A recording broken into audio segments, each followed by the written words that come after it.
అబ్బా! నోటికి ఉన్న తుప్పంతా వదిలిపోయిందండి. కారం కారంగా, పుల్ల పుల్లగా చాలా అద్భుతంగా కుదిరింది టమాటో రోటి పచ్చడి. అచ్చంగా రోట్లో నూరిన రోటి పచ్చడనమాట. చాలా చాలా బావుంది. యాక్చువల్‌గా మిక్సీలో వేసిన దానికి, రోట్లో దంచుకున్న దానికి ఇంత డిఫరెన్స్ ఉంటుందని నేను అస్సలు అనుకోలేదు. సో, మస్ట్ ట్రై రెసిపీ అని చెప్తాను. ప్రాసెస్‌లోకొచ్చేసరికి ప్యాన్‌లో ఆయిల్ వేసుకొని, కొంచెం మినపప్పు, ఆవాలు, మెంతులు, ఇంగువ వేసుకొని ఫ్రై అయిన తర్వాత పచ్చిమిరపకాయలు, ఎండుమిరపకాయలు వేసుకొని ఫ్రై చేసి, దీన్ని చల్లార్చడానికి కొంచెం చల్లారడానికి పక్కన పెట్టండి. నేనైతే డైరెక్ట్‌గా రోకలిలో వేసేసి పెట్టుకున్నాను. ఆయిల్ తీయలేదు. ఎందుకంటే అదే ఆయిల్‌లో టమాటాలు మగ్గించుకుందాము. ఎక్స్‌ట్రా ఆయిల్ అవసరం లేదు.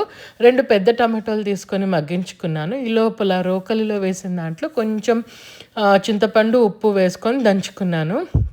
నాకిలా దంచుతుంటే నాకొకటి గుర్తొచ్చింది. చిన్నప్పుడు ఆవకాయ పెడుతున్నా, ఇలాంటి రోటి పచ్చళ్ళు ఏదన్నా చేస్తున్నా అమ్మ మమ్మల్ని చెయ్యి పెట్టనిచ్చేది కాదు.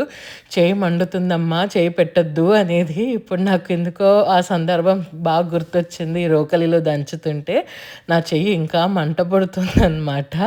సో, ఆ తర్వాత ఇలా కొత్తిమీర గూడా వేసుకొని, ఇలా మగ్గించుకున్న టమాటాలు వేసుకొని దంచేసుకొని తినేయడమే. రోకలి మనం దేవతతో సమానంగా చూస్తాం కాబట్టి అందులో తినకుండా మంచిగా తోడుకొని తినేసేయండి.